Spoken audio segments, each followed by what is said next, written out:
आज है बहुत स्पेशल दिन, ईद का दिन था, लेकिन शुरुआत मेरी देर से हुई थी। मैं चला आता हूँ सीधे छत पर और ये आवाज़ सुनने के लिए।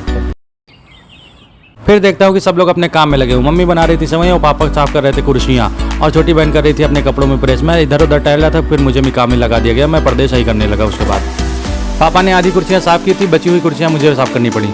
उसके बाद मुझे कुछ सामान लेने के लिए भेज दिया जाता है। फिर ईद की नमाज़ का टाइम हो रहा था, झटपट मैंने नहाया। उसके बाद मैं तैयार हो गया अब ईद की नमाज़ के लिए। तैयार होने के तुरंत बाद मैं मस्जिद आता हूँ, मस्जिद में नमाज़ पढ़ता हूँ। नमाज़ पढ़ने के बाद मैं घर आता हूँ। घर आने के बाद मैं थोड़ी सी सेवई खाता। सेवई खाने के बाद मैं निकल जाता हूँ सीधे ईद की नमाज़ के लिए। ईद की नमाज़ पढ़ने के बाद हम सभी भाई एक दूसरे से गले मिलते हैं और एक दूसरे से हंसी मजाक करते हैं। हंसी मजाक करने के बाद हम चले जाते हैं अपने घर। घर में देखते हैं ये व्यवस्था है। फिर हमारे घर कुछ भाई लोग आते हैं जो ईद मिलते हैं और सेवई खाते हैं।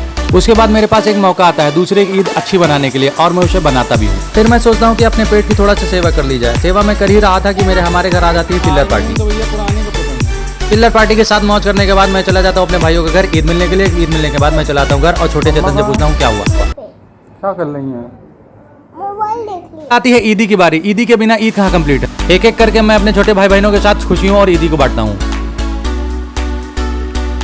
ये था मेरा जबर लुक। जबर लुक देने के बाद दिखते हैं कि छोटे छोटे बच्चे अपने घूमने का प्लान बना रहे थे, जैसे हम पहले बनाते थे। मैं अपने दोस्त फरीद को बुलाता हूँ घूमने के लिए। मैं जैसे ही घूमने के लिए निकल ही रहा होता हूँ, मुझे दिखता है ये। थोड़ी देर मैं इसके साथ खेलने लगता हूँ। उसके बाद मैं निकल जाता हूँ घूमने के लिए। हम लोग घूम ही रहे होते हैं, हमारे मोहल्ले से आ जाता है ऑर्डर। ये एक जगह भैया 6 रोटी, 6 एक जगह 10 रोटी, एक जगह 20 रोटी, एक जगह 30 रोटी। इस ऑर्डर को बताने के बाद हमें दिखता है ये दृश्य। फिर मैं रोटियों को उठाता हूँ, आ जाता हूँ अपने घर। आने के बाद मैं आराम कर ही रहा होता हूँ कि पता चलता है कि चाचू जा रहे हैं, जो हमारे घर की शान है, मतलब कि फौजी है वो। उनको छोड़ने के लिए हमारे घर के सभी सदस्य आ जाते हैं, जो नाम आंखों से उनको विदाई देते हैं। यार एक फौजी होना आसान नहीं है।